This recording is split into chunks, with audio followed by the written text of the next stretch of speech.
Have you ever experienced great grief? Maybe something that you were able to get over. Maybe this is something that you're going to spend the rest of your life dealing with.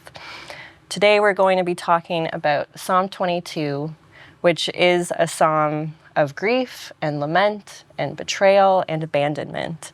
I'm here today with my new friend, the Reverend Dr. Nathan Jennings. Hello. So excited to have you with us. Thank you. I'm glad to be here. So, Nathan, Psalm 22 starts off with a verse that we all probably know really well. My God, why have you forsaken me?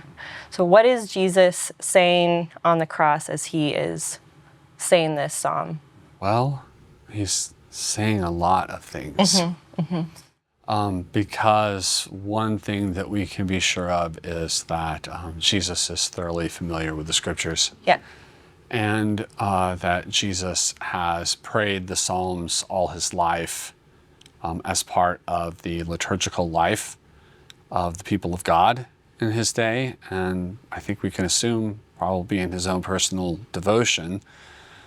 So one thing that's important to keep in mind is that really any time we run into Scripture being quoted somewhere else in Scripture, especially when what we now call the Old Testament is being quoted by someone in the New Testament. It's not a little verse taken out of context, used to try to prove or say something separate from the rest of its context. So when Jesus says, my God, why have you forsaken me? He's not just quoting that one verse. He knows the rest of the psalm, which is not always... The whole psalm is not just about being forsaken. No. So when we look at the rest of this psalm, my God, why have you forsaken me? And kind of centers on this theme for about the first half. Yeah. But then we also get right away, yet you are the Holy One. And there's praise mixed in with this lament. And the psalm ultimately ends with praise. So what you're saying is Jesus on the cross is lamenting this forsakenness, but he's also referencing who God is as someone to be praised. He knows the direction that the psalm is going. Right. So even as Jesus is dying on the cross, he is referencing, and the people who are writing down, recording this, they are asking us to remember not just this feeling of forsakenness, but also the bigger story that this psalm is about, which includes praise, which ends with the witness that will be proclaimed over and over again, saying God has done it. Right. So both of those things are present.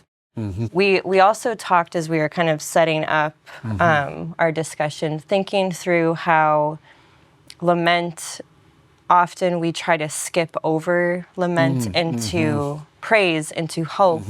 So somebody will be grieving and will say, oh, but everything happens for a reason, and God has a plan, and I know one day you're going to look back on this and you'll be able to see God's purposes.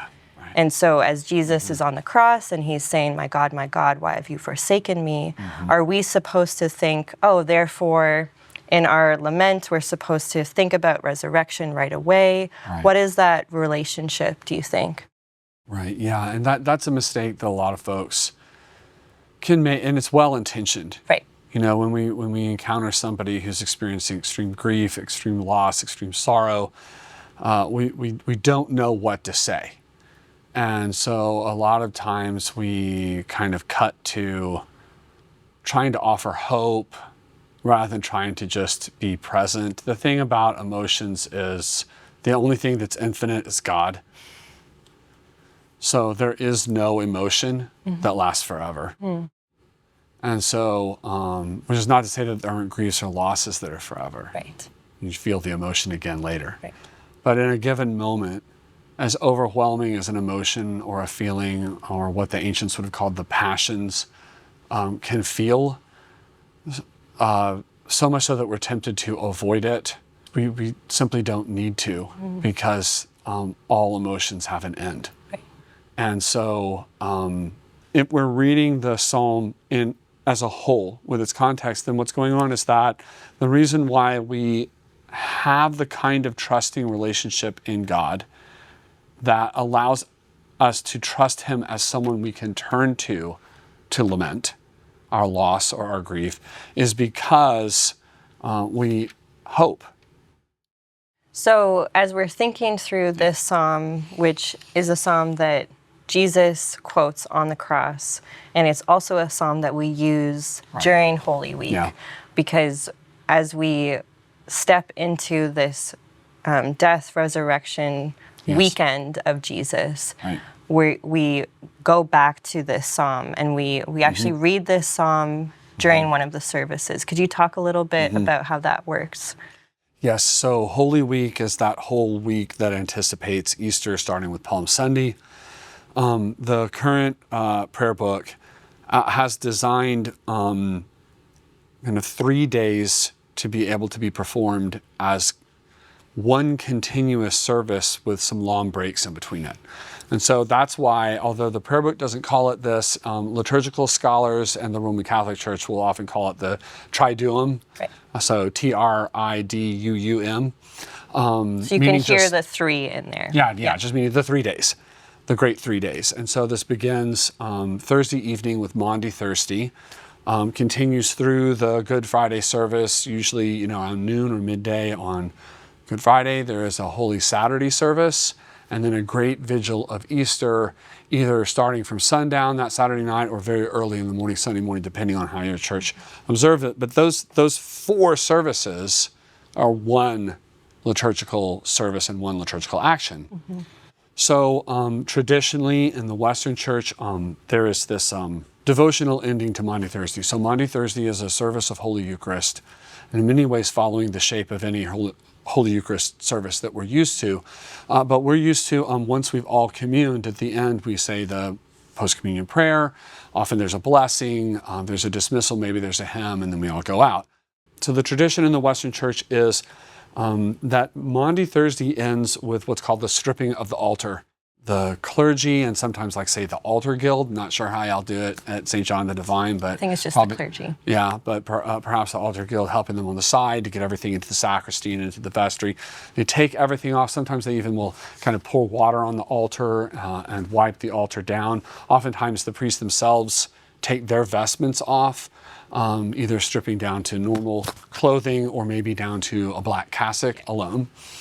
And so this is called the stripping of the altar. And to cover the action of the stripping of the altar, the tradition is to chant Psalm 22. Sometimes it's said, but sometimes the congregation chants it while watching it. Some congregations come up and help strip the altar area of all of its various different decorations, and one cantor chants it, etc. So it's kind of liturgical context, which is interesting because he quotes it from the cross. Yes. But this is about the dereliction of the disciples at the Garden of Gethsemane before he's even gone to the cross. So, again, it's connecting those services. It's connecting those two, and it is about our lament of knowing of the coming loss of Jesus that we're going to ritually enact. The Revised Common Lectionary also appoints Psalm 22 to be said at the Good Friday service, which of course does make sense because, as we've mentioned, it's quoted from the cross. Yeah. So what I love about all of that is the sense of a continuous service over the 3 days, and the kind of, you use the word, I think, lingering, that at the end of the service you don't get a neat and tidy dismissal, which I think, as we're talking about lament, that is our experience of it. Yeah, that's good. That's how we experience grief. It's not, okay, morning time is over and I'm good to go, but rather it has this kind of lingering sense, and it hits us in surprising ways. Yes. And we also have that whole kind of gap of Saturday, where we've seen Jesus on the cross and now we're waiting for resurrection. And that's, we live in a time of resurrection as Christians. We're resurrection people. Yes. And we're also waiting for that second coming. That's right. And so in some ways we live in that Holy Saturday. And as we face lament, as we face grief, I think that's really pastorally, that's been very helpful for me in times where I've faced grief of this already but not yet. Already Jesus has been raised. Already Jesus has conquered the grave. And yet we still lament, we still grieve, people still die. Yes. We still have to suffer that kind of pain. That's right. So I'm wondering if we can kind of think through a little bit of how this moves us from an individual sense of lament to the collective sense. So we experience lament individually, but in these Easter services, in Holy Week, we're also kind of engaged in this collective lament and rejoicing. Absolutely, yeah. In our very individualistic construction of what it means to be human in Western culture today, especially in the kind of predominant culture of the United States of America, we really don't have a lot of outlets for lament. Right. And so we sometimes are not doing a great job as a church, giving people an opportunity to lament at church. But when we engage in this act liturgically, it is an act of identifying with Jesus as Jesus's body on earth. And so it is primarily a shared corporate liturgical act. And I think there's something really helpful about Jesus prays this psalm. He connects himself not just to whoever wrote the psalm, but to these generations of people who have prayed through the psalm, connecting his lament to their lament. Yes. So connecting himself with the body of believers that came before him and with us who now come after him. And we are actually invited into that kind of, it can feel even a bit presumptuous, you know, how can I take on this psalm as my prayer? But Jesus does it and we can do it now too.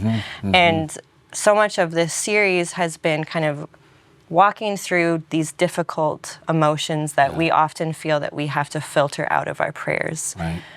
This is our last one where it kind of brings together all of these feelings and offers them up in lament with Jesus on the cross.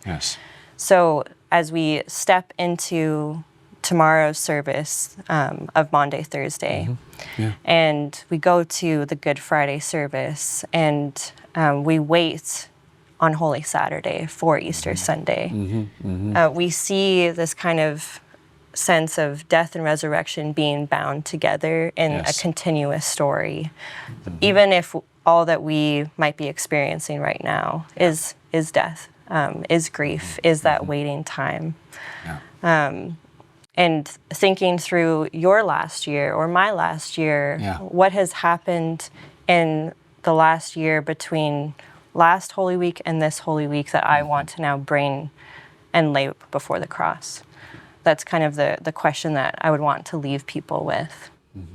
So as we kind of step into Holy Week, we want to offer that kind of challenge to you to bring all of that to the cross and to step into that conversation with the Lord, just as Jesus does.